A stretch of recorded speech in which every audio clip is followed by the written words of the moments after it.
लड़की जो इस वक्त मेरे साथ बैठी हुई है, इनका ताल्लुक़ पीर पंजाल से है। पीर पंजाल राजौरी पुंछ के इलाके को आम तौर पर हम लोग कहते हैं। थन्ना मंडी से इनका ताल्लुक़ है और 2 दिन से हम लोग सोशल मीडिया पर देख रहे हैं कि एक लड़की जो है वो पहाड़ चढ़ रही है, बर्फ़ के बीच में से जा रही है और बिलाखिर वो सारे जहाँ से अच्छा हिंदुस्तान हमारा गाती हैं तत्ताकुटी की चोटी के ऊपर चढ़कर। तो वो जो सारे जहाँ से अच्छा हिंदुस्तान हमारा 5-6 लोग वहाँ पे खड़े हैं, उनमें एक लड़की है ज़ैरिश फिरदौस। तो ज़ैरिश फिरदौस से कुछ जानने की कोशिश करेंगे और मैं आपको बताऊं कि ज़ैरिश फिरदौस की फैमिली जो है उसके बारे में मुझे जानकर और ज़्यादा खुशी भी हुई और ये एहसास भी जागा कि इनके दादा जो शहीद हुए 2001 में और ये मास्टर गुलजार अहमद लोन, थन्ना मंडी की लोन फैमिली, और उनको स्कूल में ऑन ड्यूटी दहशतगर्दों ने मारा था और वो 2001 में ये जानते थे कि बच्चों की पढ़ाई कितनी ज़रूरी है, ख़ास तौर से बच्चियों की पढ़ाई कितनी ज़रूरी है, क्योंकि उनके 3 औलाद थी, 5 औलाद, 2 बेटे 3 बेटियां, ठीक। और आम तौर पर आज भी 2024 में हम लोग अक्सर देखते हैं बेटी को सरकारी स्कूल में भेजते हैं, बेटे को प्राइवेट स्कूल, और वो भी जो शहर का सबसे अच्छा स्कूल होता है उसमें भेजते हैं। ये 2024 है और 2000 से पहले एक शख्स एक छोटे से कस्बे, एक छोटे से गाँव में इस बात की अहमियत को समझता है कि बच्चों की तालीम जितनी ज़रूरी है, लड़कों की तालीम जितनी ज़रूरी है, उससे कहीं ज़्यादा लड़कियों की तालीम ज़रूरी है। ख़ानदान के बारे में पहले जानेंगे और फिर उसके बाद इस ट्रैकिंग पर आएंगे। और ये प्रोग्राम करने का असल मकसद इनकी ट्रैकिंग के हवाले से ज़्यादा बात नहीं करनी है। बात ये करनी है कि लड़कियों को आप ज़रा मौका दीजिए। आप कम से कम अगर इतना नहीं कर सकते कि उनके लिए कोई रास्ते बनाएं, कम से कम रास्ते में रुकावट ना बने, रास्ता ये बच्चियां खुद बना लेंगी। और आज मुझे यकीन है कि इनके दादा जहां भी होंगे खुश होंगे कि एक बुनियाद जो उन्होंने उस वक्त डाली, ख़ास तौर से बच्चियों की तालीम के हवाले से, आज उनकी बेटियां जो 3 हैं उनके बारे में भी जानेंगे कि उन्होंने क्या किया और कहाँ कहाँ हैं। और फिर अब उस दादा की पोती एक अच्छी तालीम याफ्ता, ग्रेजुएशन लवली यूनिवर्सिटी से और पीजी पंजाब यूनिवर्सिटी से किया है, नेट किया है। और इस वक्त आप कहाँ पे हैं? जी, मैं अभी डिपार्टमेंट ऑफ फॉरेंसिक साइंसेज में जॉब कर रही हूँ। फॉरेंसिक साइंसेज, जी। ये शॉर्ट फॉर्म क्या हुई? हम इसे यूजुअली कहते हैं FSL। हाँ, FSL आप जानते होंगे कि जितनी भी चीज़ें टेस्ट होने के लिए जहाँ जाती हैं तो हम आम तौर पर कोर्ट में भी ये सुनते हैं, पुलिस में भी सुनते हैं कि FSL भेजी हुई है, भाई वहाँ की रिपोर्ट अभी नहीं आई है, ये बच्ची वहीं पर हैं। ज़ैरिश, आप हल्ला बोल के स्टूडियो में आई हैं, मुझे बहुत अच्छा लगा, बहुत शुक्रिया आपका। ये बताइए कि दादा को आपने देखा है? जी बिल्कुल। अच्छा। हाँ जी, मैं 3.5 साल की थी जब उनकी फौत हुई थी। ठीक जी। अच्छा, ये बताएं, आप 3.5 साल की थी तो जाहिर है बहुत छोटी, उसके बाद घर में दादा की बातें होती रहती हैं?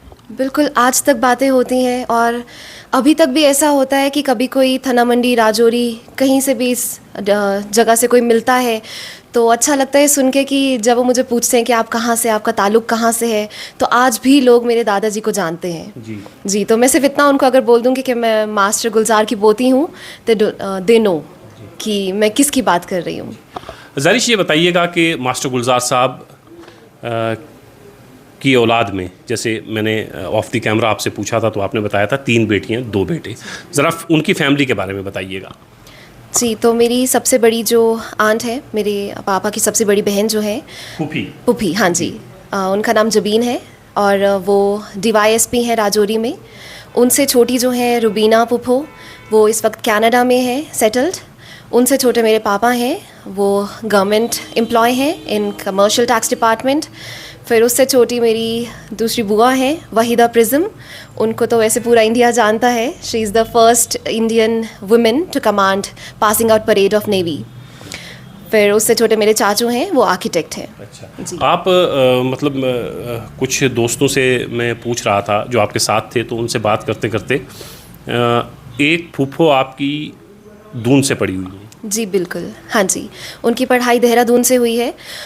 उस टाइम पे जब लोग अपनी बेटियों को पढ़ाते भी नहीं थे, बेटियां तो क्या बेटों को भी नहीं पढ़ाया जाता था, उस टाइम पर मेरी जो बुआ हैं उन्होंने जम्मू कश्मीर से बाहर जाके एक दूसरी स्टेट से जाके अपनी पढ़ाई की है, स्कूलिंग की है। आज भी हम 2024 में भी अगर हम देखेंगे ना, तो हमारे इलाके से दून में जाके पढ़ने वाले मुझे लगता है कि कोई एक आध आदमी, दो आदमी मिल जाएं, आपको मिल जाएं, लेकिन उस वक्त उनको भेजना। तो ये बताइएगा कि घर में आपकी फूफो, आपके फादर, आपके चचा कभी ये बात करते हैं कि जब उस वक्त दून में भेजा बच्ची को पढ़ने के लिए, तो आस पड़ोस के रिश्तेदारों ने ये नहीं कहा कि कहाँ लड़की को इतनी दूर भेज रहे हैं आप? जी ऑब्वियसली उस टाइम पे बातें तो उठी होंगी, बट मेरे दादाजी जो थे, जैसा कि जितना मैंने उन्हें जाना है या बाकियों से सुना है उनके बारे में, वो उनकी विज़न उस टाइम पर भी वहाँ से 50 साल आगे की थी। तो उनका ये मानना था कि बेटों की पढ़ाई तो ज़रूरी है, बट एक बेटी को भी इंडिपेंडेंट होना चाहिए। तो उसी सोच के साथ उन्होंने अपने सब बच्चों को अच्छी तालीम प्रोवाइड की है, और आज इसलिए है कि उनके सारे बच्चे जो हैं वो माशाल्लाह अच्छे से सेटल्ड हैं। अच्छा ज़ारिश, ये बताइएगा, मुझे लगता है कि ये वही जो जीन्स में चीज़ें आती हैं ना, तो आपके दादा की जो सोच थी वो आपके फादर में है कि एक बच्ची जो अच्छी पढ़ी लिखी बच्ची है, अच्छी जगह जॉब कर रही है, और उसको जम्मू में पली बढ़ी है। जाहिर है जब ये हादसा हुआ, जब आपके दादा शहीद हुए, तो उसके बाद आप शिफ्ट हो गए थे जम्मू? जी, हमें मजबूरन शिफ्ट होना पड़ा था, क्योंकि ऑब्वियसली थोड़ा थ्रेट का वो था सीन, तो फिर हमें यहाँ पर सब अपना छोड़कर जम्मू भागना पड़ा था। जी जी। तो अब आप पहाड़ों की तरफ हैं, तो मुझे लगता है कि वही दादा ने जो आज़ादी अपने बच्चों को दी थी, वही अब दादा के बच्चे आपको दे रहे हैं। आप पहाड़ों पे अकेली निकल पड़ी, वो भी इतनी ख़तरनाक पहाड़ी पे। जो वीडियो मैंने देखे हैं, तो आप तो बस बच के आ गई। अल्लाह का शुक्र है, चढ़ते वक्त या उतरते वक्त तो एहसास नहीं हुआ, बट अब सोचती हूँ तो रोंगटे खड़े हो जाते हैं कि ऐसा लगता है मौत को छू कर, नज़दीक से देख कर वापस आए हैं। तो ये बात बिल्कुल सही है। मैं बहुत खुशकिस्मत हूँ कि मैं एक ऐसी फ़ैमिली में पैदा हुई जहाँ पे मेरे पेरेंट्स जो हैं वो इस बात को समझते हैं। उन्होंने कभी भी मुझे मेरी ख्वाहिशों के लिए मना नहीं किया, रोका नहीं। जो चीज़ जायज़ है उन्होंने हमेशा मेरा साथ दिया है, और अभी भी मेरे माँ बाप जो हैं वो मेरे सबसे बड़े चीयर लीडर्स हैं। तो ये सोच के और ये देख के मुझे बहुत खुशी होती है कि मैं आज भी, मुझे बहुत सारी ऐसी सोशल मीडिया पर लड़कियों के मैसेजेस आते हैं, वो मुझे कहती हैं कि आप मेरी ड्रीम लाइफ जी रही हैं। तो वो देखकर मुझे कहीं बुरा भी लगता है कि लोग अपने बेटों को तो छूट दे देते हैं, बट बेटियों का, उनका सिर्फ यही है कि हाँ भाई हमने अपनी बेटी की 12th तक पढ़ा दिया, उसकी स्कूलिंग करवा दिया, चले कॉलेज करवा दिया, बस वहाँ पे ख़त्म। अब उसके बाद क्या है, शादी और अपनी फैमिली देखें। असल में पेरेंट्स के लिए बच्ची का जो सबसे बड़ा ख्वाब है, जो एक बाप अपनी बेटी के लिए देखता है, वो है उसकी शादी। और बेटे के लिए जो ख्वाब देखता है वो अपना मुस्तकबिल, उसके आगे अपनी नस्ल, और पता नहीं क्या क्या चीज़ें सोचता है ना। वही मुझे ये चीज़ देखकर बुरा लगता है कि पेरेंट्स, आप देखें सब सामने आपके, कि एक लड़के की शादी तब तक नहीं की जाती जब तक वो अपनी लाइफ में कमाना शुरू ना कर दे। फिर एक बेटी की शादी तब तक क्यों कर दी जाती है, ये सोच के कि हाँ उसका जो हस्बैंड है वही उसे खर्चा दे देगा, पालेगा। एक लड़की को फाइनेंशियली इंडिपेंडेंट क्यों नहीं बनाया जाता है, ये चीज़ मुझे बुरी लगती है सोच के थोड़ा। अच्छा ये बताइएगा, रोल मॉडल जो है ना, अभी हम पिछले कई सालों से मलाला का नाम सुन रहे हैं। हाँ, तो आप जब आंखें बंद करती हैं और अपना रोल मॉडल कोई तलाश अगर करती हैं, तो कौन है सामने? मैं तो आपको बोलूँगी कि मलाला यूसुफ़ज़ई से मैं बहुत इंस्पायर्ड हूँ। मैंने उनकी ऑटोबायोग्राफ़ी पढ़ी है, बट अगर मैं अपना रोल मॉडल किसी को लेकर चलती हूँ तो वो मेरी फूफो हैं वहीदा प्रिज्म, जिन्होंने उस टाइम पर, जैसा मैंने आपको बताया, जहाँ पे लड़कियों को पढ़ाया भी नहीं जाता था, उन्होंने इतना बड़ा एक मुकाम हासिल किया है, जम्मू कश्मीर का ही नहीं पूरे इंडिया का नाम रोशन किया है। तो she is my biggest role model. अच्छा चलिए अब आ जाते हैं आपके इस सफ़र पे। जब आपने अपने माँ बाप को, मम्मी डैडी को ये कहा कि मैं घूमने जा रही हूँ अकेले इन पहाड़ों में, इन जंगलों में, तो क्या कहा उन्होंने? जी, मेरा एक्चुअली प्लान मोइन भाई जो है, जो जिनके साथ मैं ट्रैकिंग पर गई थी, पीर तो पंजाल ट्रैकर्स हाँ जी, जो चलते मैं इनके साथ पहले भी जा चुकी हूँ बहुत बार। ये तथाकुटी पीक समिट जो था, ये मेरा ड्रीम था। हम ये लास्ट ईयर करने वाले थे मोइन भाई के साथ, बट उस time unfortunately I had to undergo a surgery, तो मैं नहीं कर पाई। इस टाइम मोइन भाई ने मुझे कॉल किया और बोला कि ज़रिश हम कल निकल रहे हैं, तो आपने चलना है। मैं ऑफिस में थी उस टाइम, मैंने इमीडिएटली अपने पापा को कॉल लगाया, मैंने बोला पापा ऐसे जाना है। तो उनको थोड़ा सा इस चीज़ का डर था कि बहुत ऊंचाई है, कैसे हो पाएगा। ये आपने बता दिया तत्ताकुटी जाना है या ऐसे ही जाना है घूमने पहाड़ों पे? नहीं, बिल्कुल मैंने उनको बताया कि मुझे तत्ताकुटी जाना है, और उनको पता था ये पहले का, पिछले साल का ही, कि आई वाज मैनिफेस्टिंग मुझे जाना है वहाँ पे। This was like a dream for me. तो फिर मैंने मोइन भाई का नंबर उनको सेंड किया, उन्होंने बात की उनसे, तो जब उनको तसल्ली हो गई तो he gave me a green flag के कोई बात नहीं, जाओ। अच्छा ये बताएं कि ये कितने कितने लोगों का ग्रुप था जो आप गए हैं? हमारा 8 लोगों का ग्रुप था, वी वर 8। अच्छा जी 8 में एक लड़की? हाँ जी बिल्कुल जी। बाकी सब भाई लोग, इन्होंने एकदम बड़े भाइयों की तरह मुझे रखा है। हर मोड़ पर हम लोग बस ऐसा था कि एक दूसरे को सपोर्ट कर रहे थे, पुश कर रहे थे कि करना है। तो बहुत अच्छा लगा, बहुत अच्छा ग्रुप था सबका, मज़ा आया। एक एडवेंचर लाइफ टाइम का एक वो था, तो बहुत मज़ेदार रहा। अच्छा तत्ताकुटी के बारे में थोड़ा बताएं आप कि कितना मुश्किल रास्ता है। और आज जब मैं वीडियोस और फोटोज़ देख रहा था तो वहाँ तो बर्फ़ ही बर्फ़ है जो सफ़र आप तय करके गए हैं। हाँ जी बिल्कुल। सफ़र की अगर मैं बात करूँ तो it's not easy, honestly it's not easy. ये मेंटली और फिज़िकली चैलेंजिंग था हम सब के लिए। पहले तो जंगल को पार करके, then we went through meadows and फिर वो ऊंचे ग्लेशियर्स पार करना बहुत मुश्किल था।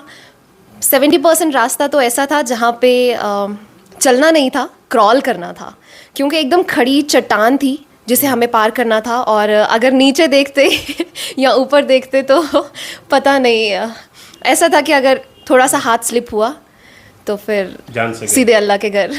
जी। अच्छा ये बताएं, अब चूँकि ट्रेनिंग कितनी ज़रूरी है, ट्रैकिंग के हवाले से कोई ट्रेनिंग आपने बाकायदा की है? मैंने तो शौक के चक्कर में ये सब किया, मेरी कोई इसमें ट्रेनिंग नहीं है ट्रैकिंग की।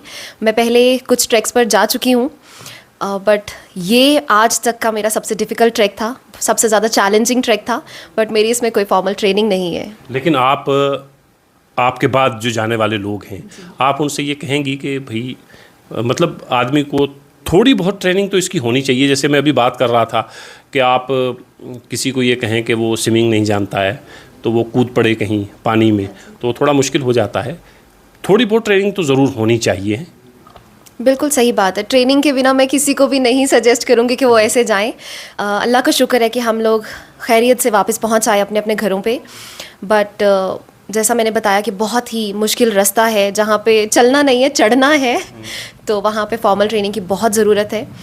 अब बट मैं इतना बोलूँगी कि अगर मैं कर सकती हूँ तो कोई भी कर सकता है, लेकिन इसका मतलब यही नहीं है कि बस आप बस्ता उठाएं और चल पड़े। पहले ट्रेनिंग ले प्रॉपर, इसके लिए रिकॉग्नाइज्ड जो इंस्टीट्यूशंस हैं जो प्रोवाइड करते हैं ट्रैकिंग माउंटेनियरिंग की प्रॉपर ट्रेनिंग, उसके लिए आप जाएं और उसके बाद आप चढ़ें। ये एक्सपीरियंस कैसा रहा पीर पंजाल ट्रैकर्स के साथ? ये honestly once in a lifetime experience था मेरे लिए। ये जो हमारे 4 दिन रहे इस ट्रैक के, बहुत यादगार हैं, बहुत ही मज़ा आया। चैलेंजिंग था लेकिन सब साथ थे एक दूसरे के, तो बहुत मज़ेदार रहा। अच्छा ज़रिश ये बता दीजिएगा तत्ताकुटी की ऊंचाई और तत्ताकुटी जो है ये जो हमारा पीर पंजाल रेंज है या जम्मू के जो पहाड़ हैं, तो इनमें जो ऊंचाई के हवाले से या मुश्किल रास्ते के हवाले से और कौन कौन से रास्ते हैं, या तत्ताकुटी सबसे मुश्किल सबसे ऊंचा पहाड़ है? मैंने तो अब तक जितनी ट्रैकिंग की है उसमें तत्ताकुटी का सबसे मुश्किल रहा है। और भी कुछ पीक्स हैं। जो तत्ताकुटी पीक है ये one of the highest peaks of Jammu and Kashmir है जी।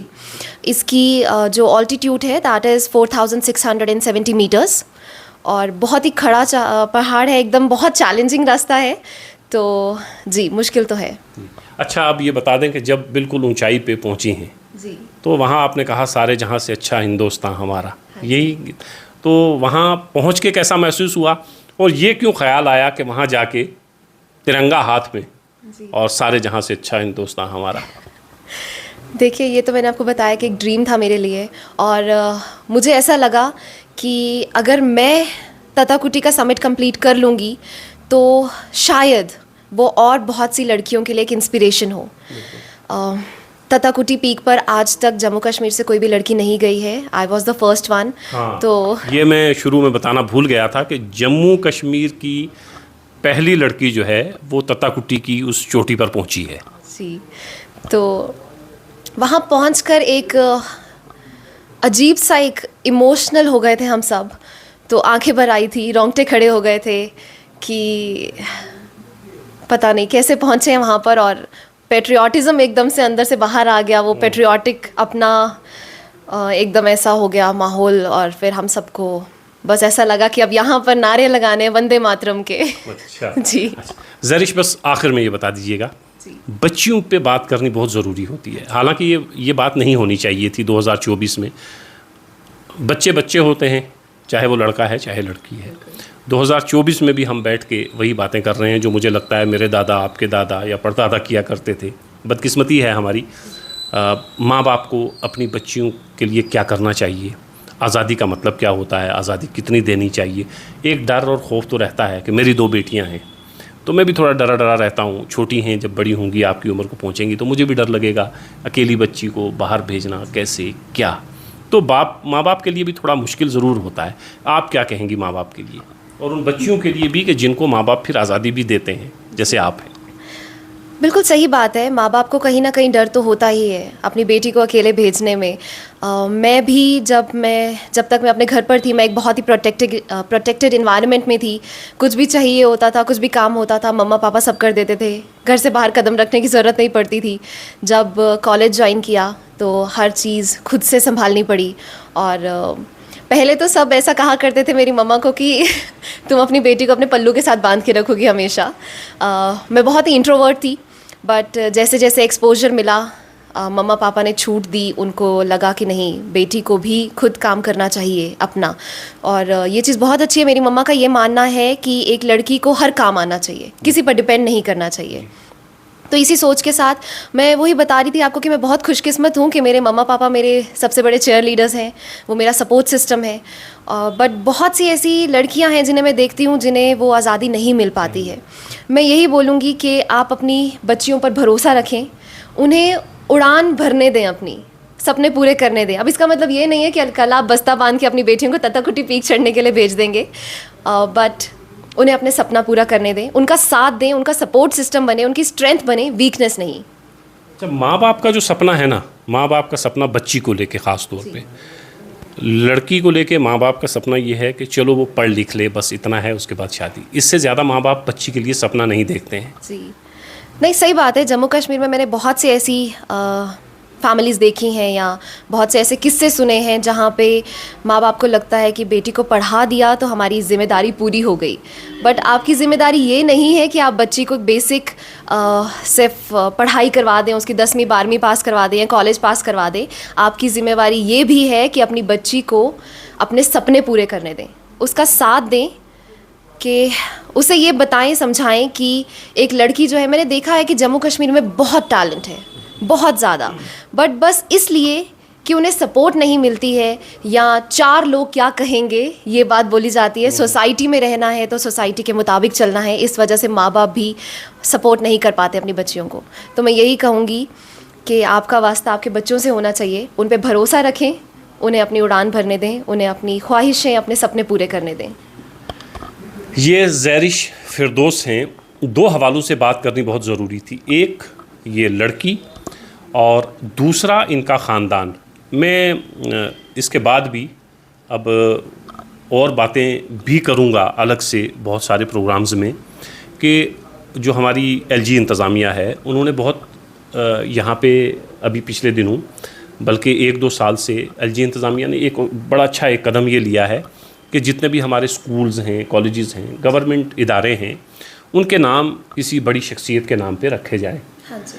तो मैं एलजी इंतज़ामिया से यही रिक्वेस्ट करूँगा कि मास्टर गुलजार अहमद लोन जो 2001 में शहीद हुए, उनके नाम पर कोई सड़क, कोई स्कूल ज़रूर होनी चाहिए कि एक शहीद हुए, लेकिन शहादत के साथ साथ जो उनका कंट्रीब्यूशन उस वक्त था, एक टीचर का जो रोल होता है, जो बनता है, वो उन्होंने किया और उस वक्त अपनी बच्चियों को पढ़ाया, लिखाया, पढ़ने के लिए बाहर भेजा। हो सकता है कि मास्टर गुलजार लोन साहब के इस कदम के बाद कई सारे लोगों ने थन्ना मंडी से, राजौरी से, कि जी मास्टर जी की बच्ची अगर गई है तो हम भी अपनी बच्ची को भेज सकते हैं। तो कई बच्चियां उसके बाद बाहर गई होंगी। और दूसरा ज़ैरिश का ये कदम कि वो जो माँ बाप से ख़ास तौर से इन्होंने कहा कि बच्चियों को जीने दें, उनके सपने पूरे करने दें। सपना सिर्फ ये मत देखें कि बच्ची को ग्रेजुएशन करवा देनी है, पोस्ट ग्रेजुएशन करवा देनी है और इसी के बीच में उसके लिए एक लड़का भी तलाश करना है क्योंकि फ़ौरन शादी भी करनी है। तो सिर्फ यही बच्ची की ज़िंदगी नहीं है। लड़कियों को जीने दें, रास्ते न बनाएं, रास्ते ये खुद बना लेंगी, लेकिन रोके ना, रोड़े ना अटकाएं, कांटे ना डालें, रास्ते ये खुद बना लेंगी। और जैसे ज़रिश ने कहा कि जम्मू कश्मीर में बहुत टैलेंट है और उस टैलेंट को बाहर लाने की ज़रूरत है। और मैं इस मौके पर डिप्टी कमिश्नर पुंछ से भी ये दरख्वास्त करूँगा कि आप बहुत कोशिश करते हैं कि टूरिज़्म प्रमोट हो, ये सारी चीज़ें होती रहें। बाहर से भी डिप्टी कमिश्नर पुंछ ने बाहर से भी बहुत बार लोगों को यहाँ पे लाया ताकि वो पीर पंजाल देखें। एक बार और बता दीजिएगा ज़रिश, अब बातों से बातें निकलती हैं, जो बाहर से लोग आते हैं ना, थोड़े जम्मू कश्मीर के नाम से वैसे भी थोड़े डरे सहमे रहते हैं बेचारे। तो आप ये बताइएगा, मैं कश्मीर की बात नहीं करूँगा, कश्मीर में हो सकता है कि और 2, 4, 10 ज़रिश ऐसी हूँ जो प्रमोट कर रही हूँ, बात कर रही हूँ, लेकिन ये जो हमारा इलाका है ना, पीर पंजाल, राजौरी पुंछ ख़ास तौर से बहुत पिछड़ा हुआ है। तो बाहर से अगर कोई प्लान करे जम्मू कश्मीर आने का, तो वो पीर पंजाल की तरफ आए तो क्यों आए? देखिए, मेरा तो पहाड़ों से अलग ही लगाव है। तो मैं ये कहूँगी कि मैंने बहुत सारी जगहें घूमी हैं, देखी हैं, बट जम्मू में जितनी खूबसूरती है, जो जम्मू के पहाड़ हैं, ऐसे पहाड़ मैंने कहीं नहीं देखे। यहाँ पे आपको एक बहुत ही क्रूड एक्सपीरियंस देखने को मिलेगा। आप जो नज़ारे देखेंगे, जम्मू के 7 लेक्स के ट्रैक मैंने किए हैं और वैसा ट्रैक जो है मैंने आज तक कहीं नहीं देखा। अच्छा, 7 लेक्स इससे पहले आप घूम चुकी हैं? जी, मैं 2 बार जा चुकी हूँ 7 लेक्स पे, वो भी मोइन भाई के साथ मैंने किया था ट्रैक, और एक अलग ही एक्सपीरियंस था वो। जो लेक्स हमने विटनेस की हैं, जो देखा वहाँ पे नज़ारे देखे, वो मैंने कहीं नहीं देखे हैं। और अगर मुझे आज कोई बोले कि हम जा रहे हैं, आप चलोगे, तो मैं दौड़ी दौड़ी जाने को तैयार हो जाऊँगी। अच्छा ज़रिश, ये बताइएगा 7 लेक्स और तत्ताकुटी, तो मेरे जैसा आदमी जिसने पहले ट्रैकिंग नहीं की है, पहाड़ों पे नहीं चढ़ा है, तो वो पहले तत्ताकुटी की तरफ जाए या पहले 7 लेक्स की तरफ? नहीं, मैं यही कहूँगी तत्ताकुटी की तरफ पहले मत जाएं जब तक आपकी बेसिक ट्रेनिंग ना हो, बट 7 लेक्स आप ज़रूर जाएं। एक बहुत ही क्रूड एक्सपीरियंस है, बहुत ही, मतलब मैं बता नहीं सकती, बयान नहीं कर सकती कि क्या खूबसूरत नज़ारे हैं वहाँ के। तो मैं क्योंकि 2 बार जा चुकी हूँ, तो आई वुड से कि आप प्लीज़ जाएं। Once in a lifetime experience रहेगा आपके लिए और आप याद रखेंगे कि आप 7 लेक्स गए थे कभी।